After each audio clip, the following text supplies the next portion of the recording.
Hello everyone, welcome back to my channel Mastering Education Today। आज की video में हम बात करने वाले हैं MSO 001 के इम्पॉर्टेंट टॉपिक्स के बारे में जो आपके एग्ज़ाम के लिए जो अपकमिंग एग्ज़ाम है 8 दिसंबर को उसके लिए बहुत इम्पॉर्टेंट टॉपिक्स हैं।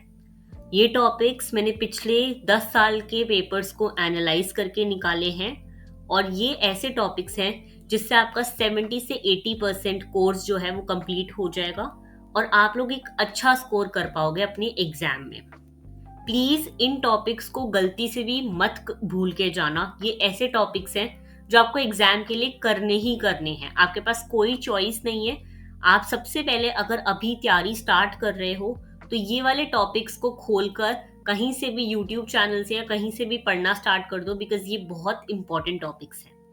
इस वीडियो में मैं आपको वो टॉपिक्स भी बताऊंगी और उनके बारे में थोड़ा बहुत डिटेल भी दूंगी ताकि आप लोग समझ सको कि मैं क्या बात कर रही हूँ। ठीक है, तो चलो शुरू करते हैं। सबसे पहले हमारा टॉपिक है कार्ल मार्क्स का।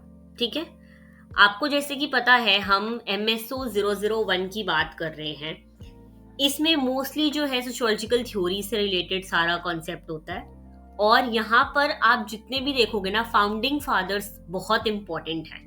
जैसे कि आप यहाँ पे देख सकते हो, सबसे पहले हम कर रहे हैं कार्ल मार्क्स की बात।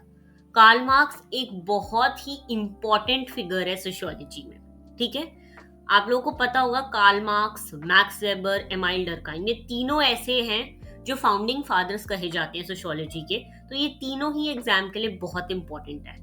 लेकिन सबसे पहले मैं आपको बता दूं, कार्ल मार्क्स का जो है हिस्टोरिकल मटेरियलिज्म, ये सबसे इंपॉर्टेंट टॉपिक है। यहाँ पे मैंने मेंशन कर रखा है हिस्टोरिकल मटेरियलिज्म। ये टॉपिक आपको एग्जाम के लिए करके ही जाना है।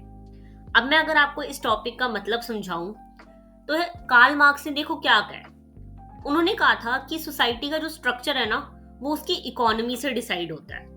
यानी कि जितना भी सोसाइटी में जो भी हो रहा है, रिलीजन, एजुकेशन, लॉ, पॉलिटिक्स, हर चीज का बेस जो है ना वो इकोनॉमिक बेस है। यहाँ पे आपको इस डायग्राम में भी दिख रहा होगा, आप इसका स्क्रीनशॉट ले सकते हो। हर चीज का बेस उन्होंने इकोनॉमी कहा था, यानी कि प्रोडक्शन और पैसे का सिस्टम है। जो भी सोसाइटी में हो रहा है, रिलीजन, एजुकेशन, लॉ, हर चीज जो है उसका जो पीछे बिहाइंड एक फोर्स है जिससे वो हो रहा है, वो क्या है? इकोनॉमिक, यानी कि पैसे, प्रोडक्शन, फैक्ट्रियां, ये सब चीजों का बेस है। ठीक है, यहाँ पे अगर मैं आपको एग्जाम्पल दूं तो जैसे कि फ्यूडल सिस्टम पहले फॉलो होता था, अब उससे बदलकर जो है फैक्ट्री बेस्ड कैपिटलिज्म आ गया है, जिससे पूरी सोसाइटी जो है वो चेंज हो गई है। ठीक है, इसी की बात करी गई है कार्ल मार्क्स ने हिस्टोरिकल मटेरियलिज्म के बारे में। तो इस टॉपिक को अच्छे से कर लेना, इसमें आपका 20 मार्क का एक क्वेश्चन पक्का आ सकता है। आपको यही वाला जो है कॉन्सेप्ट समझाने के लिए कहा जाएगा विद एग्जाम्पल्स। ठीक है, अब हम नेक्स्ट टॉपिक पे बढ़ते हैं। वो भी कार्ल मार्क्स का ही टॉपिक है। जैसे मैं आपको बता चुकी हूँ, कार्ल मार्क्स बहुत इंपॉर्टेंट है। तो प्लीज कार्ल मार्क्स के जितने भी टॉपिक्स आपको दिख रहे हैं इस पीपीटी में, वो आपको करके ही जाने हैं। अब दूसरा टॉपिक आ जाता है एलियनेशन और क्लास स्ट्रगल का। मैं आपको सिंपल लैंग्वेज में समझाती हूँ। एलियनेशन का मतलब क्या होता है? देखो, एलियनेशन का मतलब है एक वर्कर जो किसी फैक्ट्री में काम कर रहा है ना, वो अपने प्रोडक्ट से जो वो चीज बना रहा है, जैसे कि एक सोप की फैक्ट्री है और वो सोप बना रहा है, तो वो उसी प्रोडक्ट से जो है इमोशनली डिस्कनेक्ट हो जाता है। ठीक है, उसके हाथ में उस सोप को बेचकर पैसा नहीं आ रहा। जो भी उस फैक्ट्री का ओनर है उसके पास आएगा, वो चीज क्यों बना रहा है उसके मतलब की भी नहीं है। शायद वो इतना गरीब होगा कि वो अफोर्ड भी नहीं कर पाएगा, तो इसलिए वो अपने ही काम से जो है डिस्टेंट फील करता है। एक आप कह सकते हो उसको एक इमोशनल कनेक्ट फील नहीं होता। ठीक है, तो ये होता है एलियनेशन का कॉन्सेप्ट। अब अगर हम बात करें क्लास स्ट्रगल, बहुत इजी टॉपिक है। यहाँ पे क्या होता है, कैपिटल ओनर्स और वर्कर्स के बीच में कॉन्फ्लिक्ट रहता है। यानी कि हमने पढ़ा हुआ है प्रोलिटरेट और बुर्जुआजी क्लास, इन दोनों के बीच में हमेशा कॉन्फ्लिक्ट रहता है, बिकॉज एक के पास बहुत सारे रिसोर्सेज हैं और एक के पास कुछ भी रिसोर्सेज नहीं है। ठीक है, यहाँ पे इसका प्रैक्टिकल एग्जाम्पल भी मैंने दे रखा है। देखो क्या होता है, वर्कर्स सारा दिन प्रोडक्ट बनाते हैं, पर उसे डिसाइड नहीं करते कि वो कैसे उसे बेचेंगे, उस पर कितना प्रॉफिट कमाएंगे। उनका काम क्या है, सिर्फ प्रोडक्ट बनाना। एक मशीन की तरह वो काम करने लग जाते हैं और उनका कोई भी टेक नहीं होता, कोई भी डिसीजन मेकिंग पावर उनके पास नहीं होती। ठीक है, अब मैं आपको बता दूं, देखो यहाँ पे मैंने बताया हुआ ये बहुत इंपॉर्टेंट टॉपिक है। हर साल के पेपर में मैंने ये वाला क्वेश्चन देखा ही है एलियनेशन से रिलेटेड, और क्वेश्चन ऐसे ही आता है, एक्सप्लेन एलियनेशन या discuss Marxist view of class conflict. तो ये वाले क्वेश्चन जरूर करके जाना, ये टॉपिक अच्छे से कर लेना कार्ल मार्क्स का, ये बहुत इंपॉर्टेंट है। आप चाहो तो इसका एक स्क्रीनशॉट ले लो ताकि आप बाद में इसको रिवाइज कर सको। अब हम नेक्स्ट टॉपिक पे आ जाते हैं, that is amyl Durkheim. Amyl Durkheim बहुत इंपॉर्टेंट फिगर है सोशियोलॉजी में। एमाइल डर्कहाइम का टॉपिक है सोशल फैक्ट्स। अब देखो, मैं सोशल फैक्ट्स की अगर बात करूं तो सोशल फैक्ट्स क्या होते हैं? सोशल फैक्ट्स वो रूल्स और नॉर्म्स होते हैं जो सोसाइटी हम पर इम्पोज करती है, चाहे हमें पसंद हो या ना हो। जैसे कि मैं आपको बताऊं, बड़ों के पैर छूना, ठीक है, बड़ों को रिस्पेक्ट देना, या फिर हमें एक एज तक शादी करनी है, ठीक है, हमें इस एज तक बच्चे करने हैं। ये सब क्या है? ये हमारी सोसाइटी ने ऐसे रूल्स बनाए हैं, वरना हमें ऐसे कहीं पे भी रूल्स रिटर्न नहीं मिलेंगे। ऐसे रूल्स कहीं पे भी रिटर्न नहीं है कि आपको इस एज तक शादी करनी है या आपको बड़ों के पैर छूने हैं। ऐसे कोई भी रूल्स कहीं पे लिखे नहीं हुए, लेकिन ये सब बनाए गए हैं, तो इन्हें हम कहते हैं सोशल फैक्ट्स। ये ऐसे बिहेवियर है जो हमें करने पड़ते हैं, चाहे हमारा अंदर से वो करने का मन हो या ना हो। तो ये ऐसे नॉर्म्स, देखो यहाँ पे लिखा हुआ है मैंने क्लियरली, ऐसे नॉर्म्स हैं, ऐसे लॉज हैं, वैल्यूज हैं जो हमें कलेक्टिवली रिप्रेजेंट करते हैं और हम वो लोग फॉलो करते हैं, बिकॉज हमारे पास उसे ना फॉलो करने का कोई विल नहीं है। ठीक है, अगर मैं इसकी बात करूं तो जैसे आप एग्जाम्पल समझ सकते हो, पब्लिक में डिसेंट क्लोथ्स पहनना, ये कल्चर और नॉर्म डिसाइड करता है, पर्सनल चॉइस नहीं है। हमने देखा ही है, अगर कोई भी बाहर कुछ अजीब से कपड़े पहन के निकलता है तो हम उसको कितनी जल्दी जज कर लेते हैं। तो किसने बोला कि ये कपड़े अजीब हैं और ये कपड़े सही हैं? सोसाइटी ने ना। तो यहाँ पे वही बात हो रही है। ठीक है, ये देखो, ये जो 3 चीजें हैं, ये सोशल फैक्ट्स के कैरेक्टरिस्टिक्स आ जाते हैं। एक्सटर्नल रियलिटी, ठीक है, यानी कि बिल्कुल बाहरी दुनिया के बनाए हुए हैं ये। कोएर्सिव पावर, एक तरह ये इंडिविजुअल पे लगाए जाते हैं और उनके पास कोई भी चीज, एक विल नहीं होती इन्हें ना फॉलो करने की। ठीक है, उन्हें करने ही पड़ते हैं। और ऑब्जेक्टिव स्टडी, डर्कहाइम ने आर्ग्यू करा था कि जो सोशियोलॉजी है ना, वो ऑब्जेक्टिवली पढ़ी जा सकती है, यानी कि उसमें ऑप्शंस दे के पढ़ा जा सकता है, बट अलग होता है। सब्जेक्टिव रियलिटीज भी सबकी डिफरेंट होती है। डर्कहाइम को इस चीज पे काफी लोगों ने क्रिटिक भी करा है। अब इसमें से देखो, क्वेश्चंस बहुत इजीली ऐसे आएगा, व्हाट आर सोशल फैक्ट्स, तो आपको ये एक्सप्लेन करने हैं और उसके कैरेक्टरिस्टिक्स समझाने होंगे। अब हम नेक्स्ट टॉपिक पे आ जाते हैं, जो कि बहुत ही मेरा फेवरेट टॉपिक है, मुझे बहुत पसंद है ये टॉपिक, बहुत इजी भी है, ज्यादा डरने की बात नहीं है।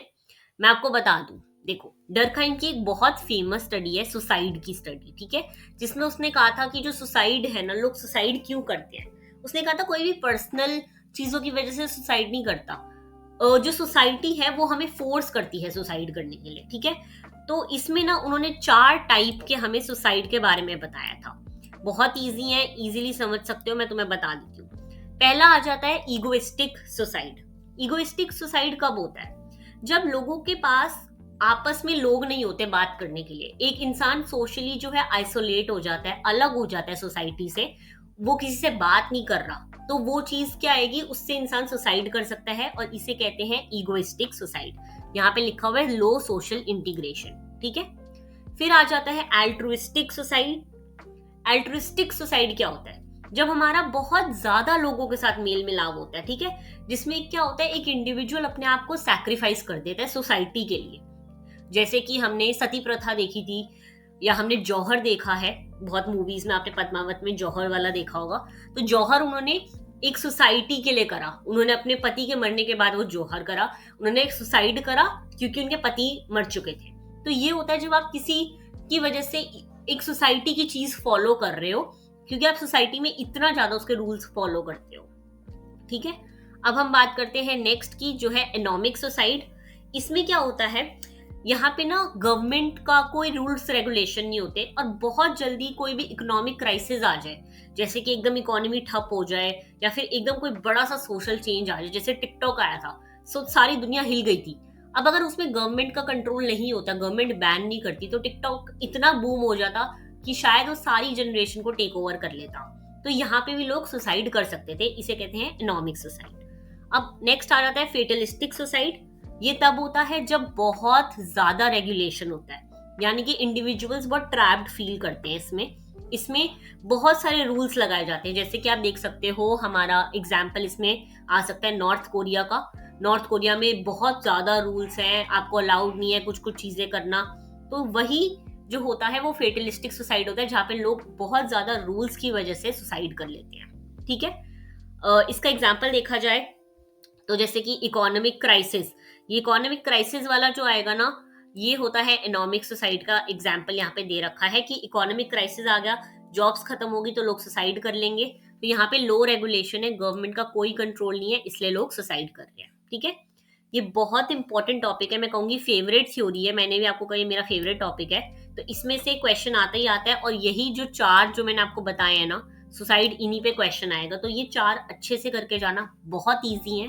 जो मैंने बोला है उसके साथ साथ नोट्स बना लो तो आप इजीली कर लोगे। ठीक है, अब हम नेक्स्ट टॉपिक की बात करते हैं। नेक्स्ट टॉपिक भी बहुत अच्छा टॉपिक है।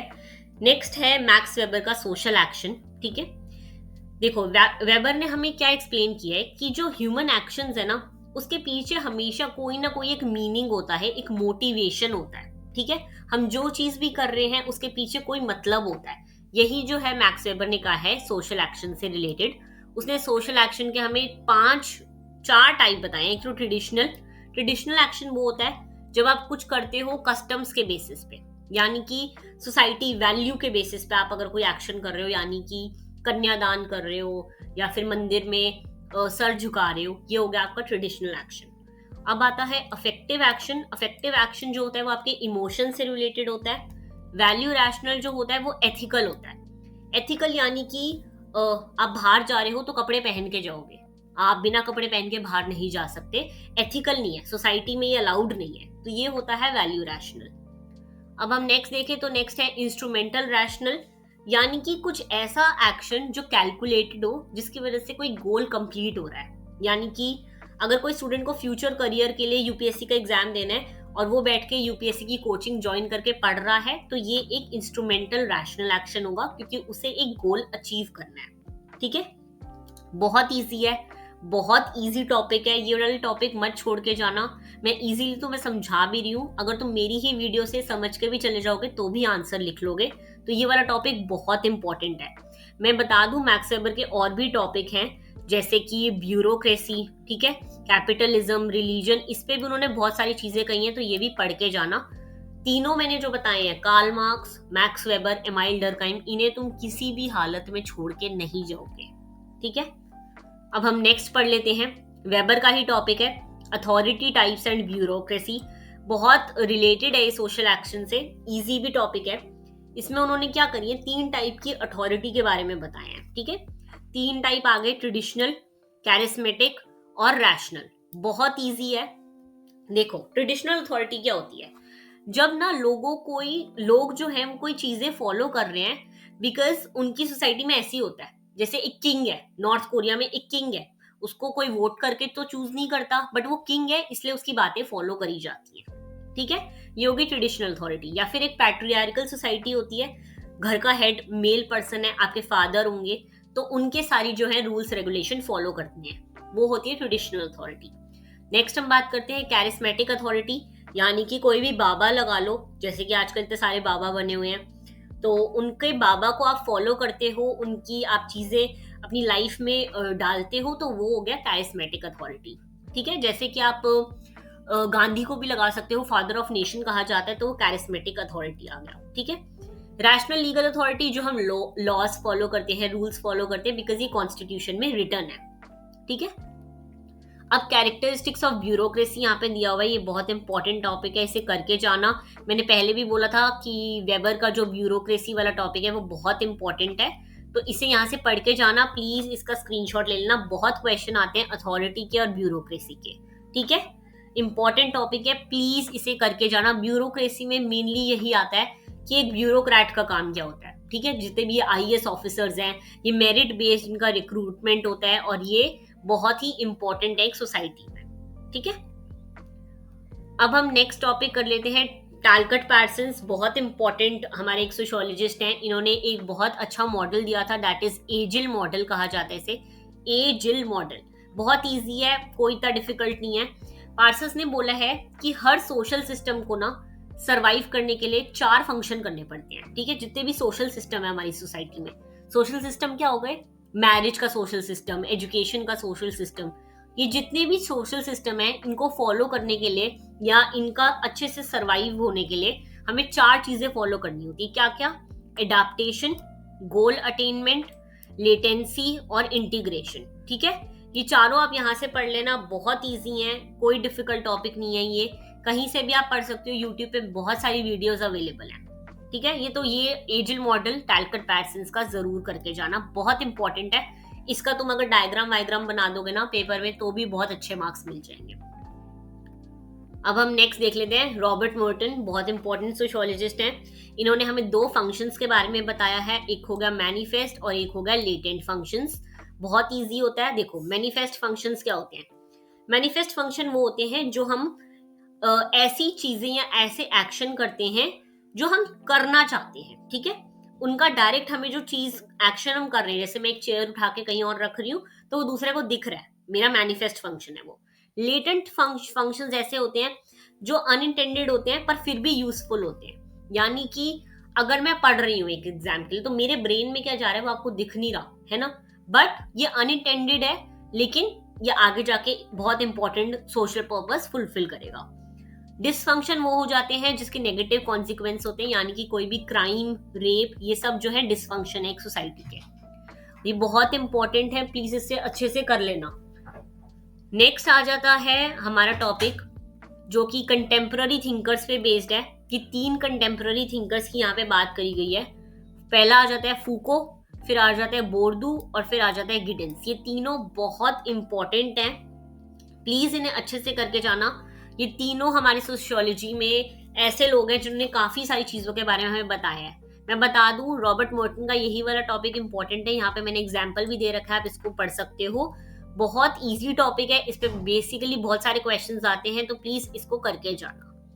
नेक्स्ट हम फूको की बात करते हैं। अगर फूको ने हमारे पावर और नॉलेज पे बहुत बात करी है। फूको ने बोला कि नॉलेज और पावर लिंक्ड होती है, यानी कि जिसके पास नॉलेज है उसके पास पावर है। यानी कि आप, अगर मैं कोई एक एग्जांपल दूं, बहुत इजी एग्जांपल है, देखना। सीसीटीवी कैमरा जो है ना हमारे ह्यूमन बिहेवियर को कंट्रोल करते हैं, क्योंकि लोगों को पता लग रहा होता है कि अरे वो हमें देख रहा है। तो ये है, पावर और नॉलेज आपस में रिलेटेड है, ये क्रिएट करा जाता है ऐसा एनवायरमेंट। आप जितने भी पॉलिटिकल लीडर्स देखोगे उनके पास पावर भी है और नॉलेज भी है, तो ये दोनों ऐसे टॉपिक है जो साथ में जाते हैं। फूको ने इसकी बात करी थी। बोर्डू ने जो है कल्चरल कैपिटल की बहुत बात करी है, यहाँ पे मैंने दे रखा है, बहुत इंपॉर्टेंट टॉपिक है। कल्चरल कैपिटल हो गया एक कल्चर की लैंग्वेज, उनका स्टाइल, उनकी नॉलेज, एक ऐसी लैंग्वेज या फिर ऐसा स्टाइल जो लोगों को एक एडवांटेज देता है। ऑब्वियसली अगर मैं कोरिया जा रही हूँ तो मेरे पास एडवांटेज नहीं है, क्योंकि मेरे पास उनका कल्चरल कैपिटल नहीं है। जो लोग वहां पे रह रहे हैं या जिन्हें वो लैंग्वेज आती है उनके पास एक एडवांटेज है, बिकॉज उनके पास कल्चरल कैपिटल अवेलेबल है, ठीक है। आप इसमें ये एग्जाम्पल भी दे सकते हो, जैसे कि एक बच्चा जो एजुकेटेड फैमिली से होता है उसका स्कूल में कॉन्फिडेंस ज्यादा होता है। क्यों? क्योंकि उसके पास एक कल्चरल कैपिटल है, उसके पास एक एडवांटेज है सोसाइटी का, ठीक है। बाकी गिडेंस की बात करें तो गिडेंस ने स्ट्रक्चरेशन की थ्योरी दी है। गिडेंस ने कहा था, एंथनी गिडेंस बहुत इंपॉर्टेंट है, प्लीज अच्छे से करके जाना। एंथनी गिडेंस ने बोला था कि सोसाइटी और इंडिविजुअल्स ना एक दूसरे को शेप करते हैं। एक सोसाइटी, देखो सोसाइटी में इतने सारे इंस्टीट्यूशंस हैं, मैरिज, रिलीजन, एजुकेशन। हमें जो इंसान हम आज हैं वो हमें सोसाइटी ने तो बनाया है, हमें सोसाइटी ने तो जीना सिखाया है कि कैसे आप चीजें फॉलो करोगे, कैसे बात करनी है, आप बाहर निकलते हो तो कैसे लोगों के साथ बिहेव करना है। तो एंथनी गिडेंस ने यही बात करी थी कि सोसाइटी और इंडिविजुअल दोनों एक दूसरे को जो है बहुत ज्यादा इन्फ्लुएंस करते हैं। अब मैं आपको बता दूं ये पीपीटी कंप्लीट हो गई है। ये सारे वही टॉपिक्स हैं जो बहुत इंपॉर्टेंट है, इसमें मैंने आप लोगों को एक तरह एक रैपिड रिवीजन करवा दिया चीज़ों का। तो अगर आपको ये वीडियो हेल्पफुल लगी हो तो पहले तो चैनल को सब्सक्राइब ज़रूर करना और वीडियो को लाइक कर देना। All the very best for your exam. ये टॉपिक ज़रूर करके जाना, बहुत इंपॉर्टेंट टॉपिक्स हैं। मैं नेक्स्ट वीडियो जल्दी लेकर आऊँगी MSO 003 की, बिकॉज वो आपका अगला जो है एग्जाम है। MSO 002 की बाद में आएगी बिकॉज वो काफ़ी एंड में है दिसंबर के। लेकिन अगली वीडियो का वेट ज़रूर करना, तब तक ये वाले टॉपिक्स अच्छे से प्रिपेयर कर लो। All the very best for your exams. मिलते हैं नेक्स्ट वीडियो में।